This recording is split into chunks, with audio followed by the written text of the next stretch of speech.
ہم ہندوستان میں جیتے ہیں، لوگ نفرت کرتے ہیں، ہم محبت کی بات، نفرتوں کا خاتمہ نہ ہوا تو پھر کہنا۔ دراصل ہم نے سخت دل جن کا اسلام سے تعلق نہیں ان کو مسلمان بنا کے پیش کیا، کبھی رحمت للعالمین کو بھی تو پیش کرو، رحمت للعالمین کو بھی تو پیش کرو۔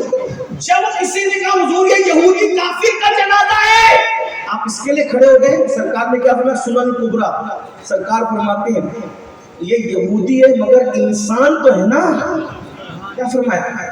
انسان، یہ حضور کی تعلیم ہے۔ اب آپ سے پوچھتا ہوں وہاں انسان تو ہے نا کے لیے کھڑے ہو گئے، انسان دشمن کے لیے چادر بچھائی جا رہی ہے، اور یہاں ماں باپ کے ساتھ بغاوت ہے۔ فرق دیکھیں، یہاں ماں باپ کے ساتھ بغاوت ہے۔ مجھے بتائیے حضور آنے پہ انقلاب آتا ہے، اس کا مطلب یہ ہے کہ کہیں نہ کہیں ہم چیٹنگ کر رہے ہیں معذرت کے ساتھ۔ اگر حضور آ چکے ہوتے تو کسی لڑکی پر ہم پاپ کی نظر نہ ڈالیں۔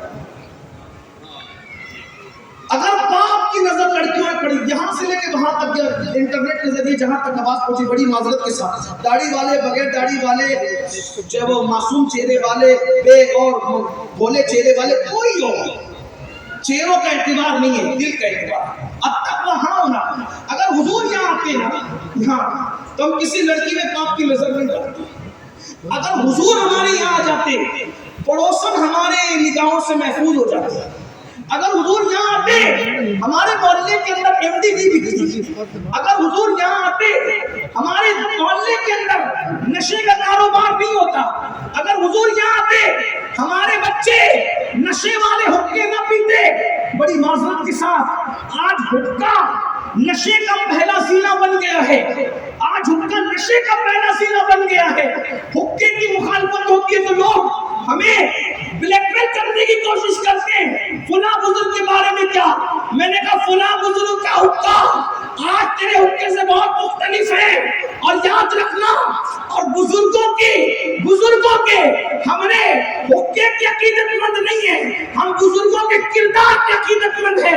اس لیے بزرگوں کا کردار سامنے رکھو، اور اللہ اکبر، وہ جو کرتے ہو اللہ اکبر، ان کا اپنا کردار ہے، ہم ان کے کردار میں انگلی نہیں اٹھاتے، لیکن اتنا ضرور کہوں گا یہ الگ الگ فلیور کے ہوتے، پھر اس میں نشے کی چیزیں، پہلا زنا، حقہ پینے والا سگریٹ پیتا ہے، پھر سگریٹ سے اور آگے بڑھ کر کے دوسرے نشے کی طرف جاتا ہے، نشہ تباہ کر رہا ہے تمہارے معاشرے کو، برباد کر رہا ہے۔ پھر نشہ کرنے والا چوری بھی کرتا ہے، ڈکیتی بھی کرتا ہے، ماں بہن بیٹی کا فرق ختم کر دیتا ہے۔ اگر حضور آ گئے ہوتے اس دل کے اندر، بڑی معذرت، آ گئے ہوتے تو انقلاب ضرور آتا۔ دولت کی وجہ سے کوئی ہمارے معاشرے میں نشہ نہیں بیچتا، زنا کے اڈے بیوٹی پارلروں کے نام پہ آباد نہ ہوتے۔ اگر حضور آ گئے ہوتے تو ہمارے گھر کی بیٹیاں مہندی لگانے کے نام پر کسی فاسق و فاجر جوان کی مانی پہ انگلی رکھ کر، ہاتھ رکھ کر کے اس کے ہاتھوں سے مہندی نہ لگواتی۔ حیرت کی بات یہ، غیرت کہاں گئی مسلمانوں تمہاری؟ سید المعصومین کے ہاتھوں میں جب عورتوں نے ہاتھ دینا چاہا یہ کہہ کر کہ حضور آپ کے ہاتھوں سے جس کا ہاتھ لگ جائے گا، آپ کے جسم سے جس کا جسم مس ہو جائے گا، اس میں جہنم حرام ہو جائے گی، اس لیے ہمیں ہم سے مسافہ تو کر لو، آپ سید المعصومین نے مسافہ تو کر لو، ہم پہ جہنم حرام ہو جائے۔ حضور نے فرمایا لا افصح من النساء، میں عورتوں سے مسافہ نہیں کرتا۔ جب ہمارے مذہب میں عورت سید المعصومین کے ہاتھ میں ہاتھ نہیں دے پا رہی ہے اور نہیں دے سکتی ہے تو یہ فاسق و فاجر، کافر، مشرک، بدنیت، بدقیامت، جن کے پاس دین ہے، نہ دھرم ہے، نہ مذہب ہے، نہ مسلک ہے، چوڑیاں پہنانے ان کے ہاتھ میں بھیجا، مہندی لگوانے ان کے ہاتھ سے بھیجا، بیوٹی پارلروں تک بھیجا۔ سوچو تو صحیح، اگر حضور آتے تو یہ نہ ہوتا۔ لوگ کہتے ہیں مولانا زمانہ بدل گیا، میں نے کہا زمانہ بدلا، تو نہیں بدلا، اس لیے کہ اگر حضور آتے تو تو بھی بدل جاتا۔ ہم زمانے کی بات نہیں کرتے، ارے پوری سلطنت کا تو بادشاہ ہے، حضور آتے تو انقلاب آتا ہے۔ بتا میرے بھائی، جب تیرا مذہب کہتا ہے کہ تو اپنی بیٹی کو نماز پڑھنے کے لیے مسجد میں نہیں بھیج سکتا، مسجد اتنی سیف جگہ ہے ہمارے مذہب میں کہ اگر مسجد میں کوئی جھاڑو وقف کر دے، مفتیان کرام ہے تو ان کی توجہ، علماء کی توجہ، جھاڑو کوئی وقف کر دے مسجد کے لیے تو مسلمان اتنا احتیاط کرتا ہے کہ وہ مسجد کی جھاڑو سے آنگن نہیں جھاڑتا توجہ، جہاں جھاڑو جا کر اتنا سیف ہو جاتی ہے وہاں انسان آ کر کتنا سیف ہوتا ہوگا. لیکن یہ مسلمانوں کے مذہب کی پوترتا ہے، پاکیزگی ہے، یہ ندرت ہے کہ ہم اپنی بیٹی کو ایسی سیف جگہ مسجد میں نماز پڑھنے کے لیے نہیں بھیجتے. غیرت کہاں گئی مسلمانوں؟ جب اپنی بیٹی کو نماز کے لیے مسجد میں نہیں بھیجتے تو بیٹیاں بیوٹی پارلر میں کیسے بھیج رہے ہو؟ کہاں گئی غیرت؟ دلہن سجانے کے لیے بیوٹی پارلر، دولہے کا ہاتھ لگنے سے پہلے پارلر والے فاسق و فاجر کا ہاتھ لگ رہا ہے، اور کیمرے منگاتے ہو بڑے بڑے، دولہے کا ہاتھ لگنے سے پہلے بڑی معذرت کے ساتھ کل کو تو معاف کرنا، کل کو وہ کیمرے والا ایسے پکڑتا ہے ہاتھ، ادھر ہاتھ رکھ ادھر رکھ، اس پاکستانی سیریل کی طرح، اس ہندوستانی فلم کی طرح، شوہر کے ہاتھ سے پہلے اس کا ہاتھ. جبکہ بھائی بالغ ہو جائے تو وہ بہن کو ہاتھ نہ لگائے، یہ احتیاط اور تقوی کا تقاضا ہے. باپ ہاتھ نہ لگائے، یہ تقوی کا تقاضا ہے، تقوی کا. بات تقوی کی کر رہا ہوں، فتوے کی نہیں. اور تم نے کیمرے والے کے ہاتھ سے اپنی بیٹی کو، سوچو کیا نیت ہوگی، کیا ہوگا، خدا جانے. ہمارے یہاں تو یہ تک کہا گیا کہ اگر زکریا علیہ السلام جیسا معصوم ہو اور مریم جیسی محفوظ ہو اور دونوں تنہائی چاہے تو اللہ کے رسول فرماتے میں دونوں کو تنہا رہنے کی اجازت نہیں دیتا. جہاں ایک مرد ایک عورت تو وہاں تیسرا شیطان ہوتا ہے. اور پارلروں میں بیٹیاں ان کے منہ میں لے جا رہے کریموں سے، اور بہنوں کو بھی شرم نہیں آتی. بس یہی ہے، اینڈ کر رہا ہوں، حضور نہیں ہے، حضور نہیں. اور جس کے یہاں نہیں آئے، یہ بات سن لیں، جس کے دل میں نہیں آئے وہ بھول جائے گا، وہ بھول جائے کہ قبر میں اس کو رسول اللہ کی شفقتیں مل سکے گی. وہ بھول جائے گا، مرو گے، رو گے، پچھتاؤ گے، بے چین ہوگے، ہاتھ ملو گے، اس دن کا رونا کام نہیں آئے گا. رونا ہے تو آج رو، پچھتانا ہے تو آج پچھتاؤ. آپ کہیں گے تیرے پاس ثبوت کیا ہے کہ حضور آتے ہیں تو انقلاب آتا ہے؟ میں نے دلیلیں پڑھ دی، اب دل کی بھی دلیل سن لیں. حضور ایک دو بات کروں گا، بات ختم کروں گا، وقت میں نے بہت زیادہ لیا، اس کے لیے معذرت چاہتا ہوں. اور شاید بھائیوں نے میرا ٹکٹ اس لیے بھی آگے بڑھوایا کہ میں تھوڑا سا ٹائم زیادہ لوں، تو بس بات اینڈ کی طرف جاری سنے غور سے. حضور آتے ہیں انقلاب کیسے؟ ایک شخص ہے، صرف بیان کے لیے کہہ رہا ہوں، گستاخی کوئی نیت، اللہ میری نیت جانتا ہے، لیکن بیان تاکہ بچوں کو بھی سمجھ میں آ جائے اور کوئی برادر وطن غیر مسلم بھائی ہو تو اس کو بھی سمجھ میں آ جائے کہ حضور آتے تو انقلاب کیسے آتے. سن لیا، توجہ کریں. حضور آتے تو انقلاب کیسے آتے؟ ایک ڈاکو، ایک ڈاکو مال لوٹتا ہے لوگوں کا مال لوٹتا ہے. ابھی تک حضور نہیں آئے، جس کو دیکھا مال لوٹا مال لوٹا مال لوٹا. ایک دن قافلہ جا رہا ہے، اب قافلہ جا رہا ہے، قافلے والوں نے کہا اس میں بڑے بڑے ڈاکو رہتے ہیں اور وہ فلاں ڈاکو بہت بڑا ہے، کسی پہ رعایت نہیں کرتا، مارتا ٹھوکتا ہے، مال چھین لیتا ہے اور وہ کسی کی رعایت نہیں کرتا. ایک شخص نے کہا چلو چلتے، اللہ مالک ہے. قرآن پڑھتے پڑھتے چلے، ایک آیت دل پر اثر کر گئی، ڈاکوؤں کے سردار کی. اس کا مفہوم یہ تھا، کیا ابھی ایمان والوں کے لیے وہ وقت نہیں آیا کہ وہ اللہ کے لیے جھک پڑے، یعنی توبہ کر لیں؟ حالانکہ وہ ڈاکو مسلمان تھا، کلمہ پڑھ چکا تھا، لیکن ہماری طرح مسلمان تھا اس وقت تک. حضور نہیں آئے تھے، حضور نہیں آئے تھے. کلمہ زبان پہ تھا، کلمہ زبان پہ تھا، نگاہ مسلمان نہیں تھی. کلمہ زبان پہ تھا، دل مسلمان نہیں ہوا تھا ابھی. ہاں، لیکن مسلمان حکم کے اعتبار سے مسلمان تھا، حقیقت کے اعتبار سے جیسا حضور بنانے آئے تھے ابھی ویسا نہیں. حضور نہیں آئے تھے نا دل میں. بس ایک آیت سنی، آیت سن کر احساس ہوا، تو آنسو نکلے، آسمان کی طرف چہرہ دیا اور چہرہ کر کے کہا وہ وقت آ چکا ہے، وہ وقت آ چکا ہے، وہ وقت آ چکا ہے کہ مسلمانوں کے دل اللہ کے لیے جھک جائیں. دامن چاک کیا اور ڈاکو گواہ رہنا، آج تک تجھ سے اور تیرے حبیب سے دور رہا، آج میں توبہ کرتا ہوں، آج کے بعد لوٹوں گا نہیں. ایک آیت سنی، توبہ کی، حضور دل میں آ گئے، دل میں ایک لمحے میں دل میں آ گئے. اور 35 سال 40 سال 50 سال کے مسلمان، اب تک تیرے دل میں حضور نہیں آئے.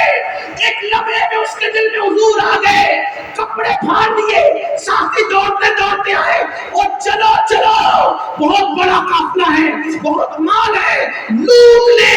اس نے کہا نہیں، لالچ دلائی، اب تک جتنے قافلوں میں مال تھا زندگی کا حاصل ہے، یہ قافلہ بہت بڑا ہے، لوٹ لے کے پھر لوٹنے کی ضرورت نہیں پڑے گی۔ پتہ ہے اس ڈاکو نے توبہ کرنے کے بعد جب حضور دل میں آ گئے تو کیا کہا؟ میں تو اب خود لٹ چکا ہوں۔ جو خود لٹ جائے اب وہ کس کو لوٹ سکتا ہے؟ مال لوٹنے والا اپنا دل لوٹا بیٹھا کسی پر، اور وہ کسی کون ہے؟ وہ آمینہ کا لال ہے۔ اب میں نے کسی کو نہیں لوٹنا۔ کہتے ہیں کہ ایک سدھرے تو چراغ سے چراغ چلتے ہیں۔ ساتھیوں نے کہا اگر گناہ کرنے میں تو ہمارا سردار تھا تو توبہ کرنے میں بھی سردار بننا ہمارا ہاتھ، ہمارا مرشد کوئی ہوگا اور وہی ہمارا مرشد ہے، اس لیے کہ تو نے لوٹنے میں رہنمائی کی تھی، اب توبہ میں بھی رہنمائی کر۔ توبہ کرایا، نکلے، اور نکلنے کے بعد مکہ شریف میں پہنچے، بغداد سے مکہ پہنچے، پہنچنے کے بعد پھر اس کے بعد 2 لاکھ حدیثوں کا حافظ بن کر کے وہ لوٹنے والا لوٹا، اور پھر کہنے لگا اللہ اکبر، خدا کی زمین پر اللہ اکبر، تقویٰ جو ختم ہوا ہے لوگوں میں، اب تقوی کی ایک نئی پہچان بتائیں گے، اور اتنا متقی بنا، اتنا متقی بنا، اتنا متقی بنا کہ اللہ اکبر غوث اعظم دستگیر کے بھی پیروں کا پیر بنا، غریب نواز کا سرکار کے بھی پیروں کا پیر بنا، اور جس دن اس کا وصال ہوا ہے سرکار کو لوگوں نے بغداد میں جلتے دیکھا تو پوچھا یا رسول اللہ آپ بغداد میں کیوں چل رہے ہیں؟ فرمایا میں اپنے اس کو لینے آیا ہوں، اس میرے غلام کو میں لینے آیا ہوں۔ یہ شان ہو گئی پھر اس کی۔ آخر وہ تھا کون؟ صحرا میں لوٹنے والا، 2 لاکھ حدیثوں کا حافظ بنا، اتنا متقی بنا کہ حضور ان کو خود لینے آئے وصال کے وقت۔ اسی کو دنیا حضرت فضیل ابن عیاض کے نام سے جانے۔ حضور آئے، انقلاب، ایک لمحے میں انقلاب آیا۔ آج اسی حضور کو بلانے کے قسمت سور و ہرا کی حرص ہے، چاہتے ہیں دل میں گہرا غار ہم، بس آخری بات دوسری حضور آتے ہیں کیسے انقلاب ہوتا ہے۔ اب حضور کے دور کی بات ہے، ایک جوان تھا مکے میں، اس کا نام فضالہ تھا۔ فضالہ بڑا ہسمکھ تھا، اتنا ہسمکھ کہ کچھ لوگ ہوتے ہیں نا جو سب سے منہ لگے رہتے ہیں، ان کے دل بڑے پاک صاف ہوتے ہیں لیکن ان کے بارے میں لوگ کچھ کا کچھ سمجھتے ہیں۔ ایسا ہی جوان تھا فضالہ، ایک لڑکی سے وہ ہنسی مذاق کرتا رہتا تھا دل لگی، اور اس کا معمول تھا وہ روز کعبے کا طواف کرنے جاتا تھا، راستے میں اس محبوبہ کا گھر پڑتا تھا جس سے اس کے دل لگ گیا تھا، دل لگی کرتا رہتا تھا، تو طواف کے لیے جاتا تھا تو بھی ہنسی مذاق کرتے، آتا تھا تو بھی ہنسی مذاق کرتے۔ ایک دن کعبے کے طواف کے لیے جا رہا تھا، اتنا نفرت تھی حضور کے لیے، پروپیگنڈا اتنا خطرناک تھا، پروپیگنڈا بہت بڑا خطرناک معاملہ پھیلا دیا تھا لوگوں نے، ایسے یاد رکھنا یہ بزدل لوگ ہوتے ہیں جو غلط پروپیگنڈا کرتے ہیں، لیکن اس میں ہم نے ثابت کرنا ہوتا ہے کہ سچائی کیا ہے، اور یہ بہت بڑا، یہ کردار ہی سے ثابت ہو سکتا ہے، بہت بڑی چیز ہے کردار۔ وہ خنجر کمر میں باندھ کر روز آنا چاہتا تھا کہ کسی وقت تو مجھے محمد دکھیں گے، میں حرم میں ان کو قتل کروں، اتنی نفرت تھی۔ ایک دن ہنسی مذاق کرتے ہوئے وہ گیا کعبۃ اللہ شریف اور کعبے کا طواف کرنے لگا، تو اس نے دیکھا ایک بہت خوبصورت جوان ہے، بڑا حسین اور جمیل اور خوبصورت جوان ہے، اور وہ کعبے کا طواف کر رہا ہے، وہ کعبۃ اللہ کا طواف کر رہا ہے۔ اس کو ایسے لگا کہ اس چاندنی رات میں اتنا خوبصورت بھی کوئی ہو سکتا ہے۔ میں اپنے جوانوں کو کہنا چاہتا ہوں کہ حضور علیہ السلام اتنے خوبصورت تھے کہ صحابہ کرام کہتے تھے اگر بفرض محال قرآن کی آیتیں نہ بھی نازل ہوتی تو حضور کا حسن اتنا تھا کہ لوگ حضور کو دیکھ کر کلمہ پڑھ کے مسلمان ہو جاتے ہیں، اتنے ان کی خوبصورتی کیا ہے۔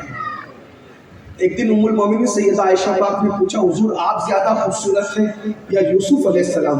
اور فرمایا عائشہ میرے حسن کا ایک حصہ، صرف ایک حصہ اللہ نے میرے بھائی یوسف کو عطا کیا ہے. اب ایک حصے میں انگلیاں کٹی ہے تو جس کو پورا پورا حسن ملا اس کے حسن کا عالم ہے. میں لوگوں کو کہتا ہوں ایک حصے کو پورا دیکھ کر عورتوں کی انگلیاں کٹی لیکن جو پورا حسن تھا اس کی انگلی دیکھ کر چاند ٹکڑے ہو گیا. یہاں انگلیاں ٹکڑے بھی وہاں چاند ٹکڑے پر, لیکن فرق تو اس میں بھی بہت ہے. وہاں انگلیاں ٹکڑے تو ہوئی مگر وہ ٹکڑے ہی رہ گئی, جڑنا ثابت نہیں ہے. لیکن حسن مصطفیٰ وہ ہے کہ ٹوٹتا بھی ہے حسن کو دیکھ کر کے اور جڑتا بھی ہے حسن کو. یہ اپنے نبی کا حسن ہے. بات ہم لوگ بہت تو فضالہ کہتے ہیں میں نے دیکھا اور دیکھ کر مجھے لگا کوئی اتنا بھی خوبصورت ہو سکتا ہے. تو میں نے پوچھا پہلی نظر میں آپ کون ہیں, کون ہیں آپ؟ آپ نے بڑی سادگی سے کہا میں محمد صلی اللہ علیہ وسلم. بس اتنا سننا تھا کیونکہ فضالہ تو دیکھا نہیں تھا لیکن نفرتیں بہت تھی. کمر میں خنجر اسی لیے رہتا تھا حضور کے ساتھ ساتھ چلنے لگے. اب چل رہے اب کے تب چاندنی رات ہے, دو لوگ طواف کر رہے ہیں کعبے کا, ایک حضور ہے ایک فضالہ ہے. فضالہ طواف کیا کر رہے ہیں, وہ حضور کے ساتھ چل رہا ہے. قاتل کو ساتھ چلتے دیکھ کر اللہ کے رسول نے نظر ڈالی. میرے امام کہتے ہیں جس طرف اٹھ گئی دم میں دم آ گیا, اس نگاہ عنایت پہ لاکھوں سلام.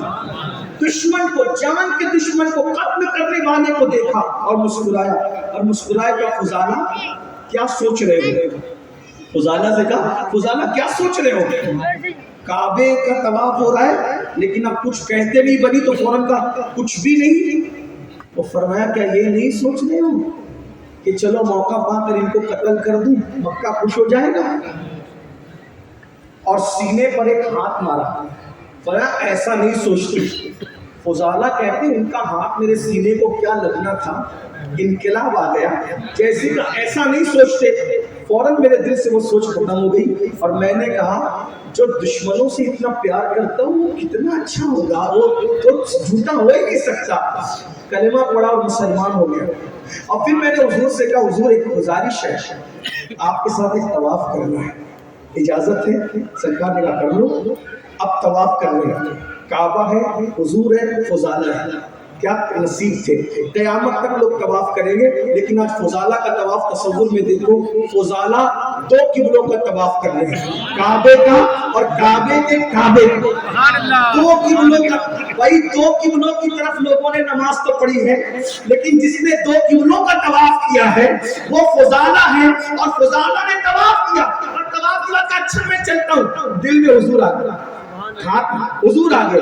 جب چلے وہ لڑکی انتظار میں رہتی تھی کہ فضالہ آئے گا, پھر ہنسی مذاق, دیوار شکن پہ کہنے لگیں گے, قہوے کا دور چلے گا اور دل کی پھر دل لگی ہوگی. روز آتے بھی اور جاتے بھی. اب چونکہ بہت دیر ہو چکی تھی, آج طواف میں پہلے جلدی آتے تھے فضالہ, آج دیر ہو چکی تھی, وہ اپنے اوٹے پہ کھڑی ہو گئی آنگن میں. فضالہ آئے, اب فضالہ نے لڑکی کو نہیں دیکھا, نظریں جھکی ہے, نظریں جھکی ہے. کیوں؟ پہلے دل خالی تھا. ہماری طرح بہت بت تھے اندر, بہت صنم کرتے تھے. یہی ہے بس معذرت کے ساتھ عاشق بن جاؤ, یہاں لے آؤ. یہاں لے بات کہوں, بڑی بات, بعض ولی پیچھے رہ جائیں گے, عاشقوں تم آگے نکل جاؤ. بہت بڑی بات کہہ رہا ہوں. اگر تم وہ عاشق بن گئے جو حضور بنانے آئے تھے, بعض ولی پیچھے رہ جائیں گے, تم آگے نکل جاؤ گے. ارے تابعی سب ہے, تابعی سب ہے, سب نے نبی سے دعا کروانا چاہا, لیکن ایک تابعی ایسا ہے جس کے پاس رسول اللہ صحابہ کو بھیج کے کہتے جاؤ اور اس سے اویس سے کہنا کہ میری امت کے لیے دعا کرتے. اویس کی کیا خصوصیت تھی, وہ بھی تو تابعی ہے. سب عاشق تھے لیکن اویس عاشقوں کا امام تھا, اس لیے سید الانبیاء نے اپنی امت کے لیے ان سے دعا کروانا چاہا. عاشق بنو بھائیو, بہت بڑا مرتبہ. جہاں فرشتوں کے پر تھکتے ہیں اس سے آگے عاشق کی رسائی ہوتی ہے. یہ تو اپنا اپنا ہے حوصلہ, یہ تو اپنی اپنی اڑان ہے. کوئی تھک کے رہ گیا بام تک, کوئی کہکشاں سے گزر گیا. فضالہ نظریں نیچی کر کے اب جا رہے ہیں. لڑکی نے دیکھا یہ کیسے سدھر گیا اچانک چند منٹوں کے اندر. آواز, او فضالہ فضالہ فضالہ ادھر آؤ. نظریں جھکا کے کہتے ہیں نہیں آتے. کیوں؟ دل دکھا، دیوار شکن کہکہوں میں کوئی بے ادبی گستاخی ہو گئی، کوئی شان کے خلاف جملہ نکل گیا تو معاف کر دے، ادھر تو آ، کچھ نہیں ہوا، لیکن اب میں تیرے کام کا نہیں رہ گیا۔ کیوں؟ اس لیے کہ جب تک دل میں کوئی اور تھا، آوارگی زندگی جو کچھ ہو رہا تھا، لیکن جب سے دل میں وہ آ گیا ہے، سبحان اللہ، وہ آ گیا ہے، اب کسی کے لیے جگہ نہیں، اب کون آ گیا؟ تب وہ آمینہ کا نام آ گیا ہے، سبحان اللہ، وہ آیا، وہ کسی کے لیے جگہ نہیں ہے۔ بھائیو یہی مسئلہ ہے، ہم جھنڈیاں تو لگا رہے، کمکمے تو لگا رہے، جلوس تو نکال رہے، جلسے تو کر رہے، غلامی رسول میں موت بھی قبول ہے، سب کچھ کر رہے، لیکن دل میں وہ نہیں آیا ہے۔ اگر وہ آ جاتا، بھائیو رابعہ کہتی ہے جنت جلا دوں گی، جہنم بجھا دوں گی، اس لیے کہ جو جنت کی لالچ میں کرتے ہیں، جو جہنم کے خوف سے کرتے ہیں، نہ لالچ جنت میں ہو نہ جہنم کے خوف سے، یار کے لیے صرف عبادت ہو، جب وہ دل میں آتا ہے تو لوگ اتنی بڑی بات کرتے ہیں۔ اور آپ کو بتاؤں، سب جنت کے مشتاق ہوتے ہیں، وہ جس کے دل میں آ جاتا ہے جنت اس کی مشتاق ہوتی ہے۔ لیکن بات اتنی ہے میرے بھائی، جس کا عشق اتنا کمزور ہو، توجہ اینڈ ہو رہی بات، جس کا عشق اتنا کمزور ہو کہ بستر سے اٹھا کے محلے کی مسجد تک نہ لے جائے، اس کا عشق اس کو جنت تک کیا لے جا سکتا ہے؟ عشق تو وہ ہے جو گھر سے اٹھا کر کربلا تک لاتا ہے، جو گھر سے اٹھا کر احد اور بدر تک لاتا ہے۔ بھائیو ہم نے عاشقوں کی بہت بات کی، لیکن صرف ہم عاشقوں کے ڈائلاگ دہراتے رہے، بابا فرید کے، غریب نواز کے اور بندہ نواز کے، صدیق اکبر کے، مولا علی کے، ہم نے کبھی عاشق بننے کی کوشش نہ کی۔ جس دن عاشق بنو گے تقریر سننے کی ضرورت نہیں پڑے گی، جس دن محبوب آئے گا اسی دن دل میں گناہ سے نفرت پیدا ہو جائے گی، اور جس دن دل میں گناہ سے نفرت پیدا ہو جائے سمجھ جانا کہ ان کی آمد ہو گئی۔ بڑی معذرت کے ساتھ عشق کی بات کی ہے، عاشق نہیں بنے ہیں۔ عاشق جہاں بیٹھ جائے وہی انقلاب پیدا ہو جاتا ہے۔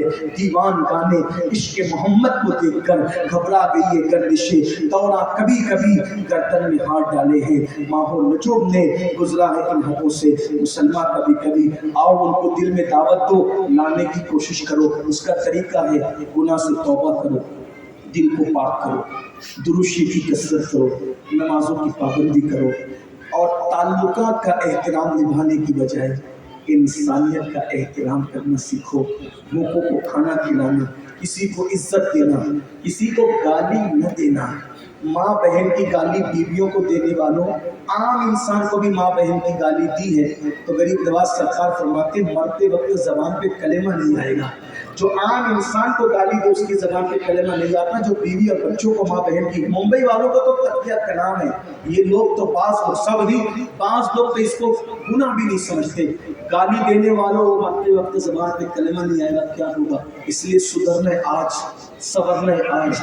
جس دن موت کا فرشتہ اپنے شکنجے میں جکڑ لے گا، روح کا رشتہ جسم سے ٹوٹ جائے گا، توبہ کے دروازے بند ہو جائیں گے، پھر سدھر نہ سکو گے۔ اس لیے اس میلاد کی محفل میں رسالت پناہ کو وسیلہ بنا کر سچی توبہ کرو اور ان کے عاشق بنو اور انقلاب لانے کی کوشش کرو۔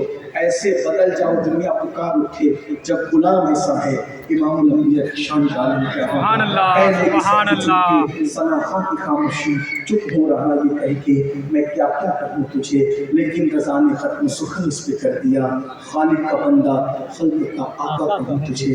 ایک اعلان سماعت کرے، انشاءاللہ ہر سال کی طرح ان سال بھی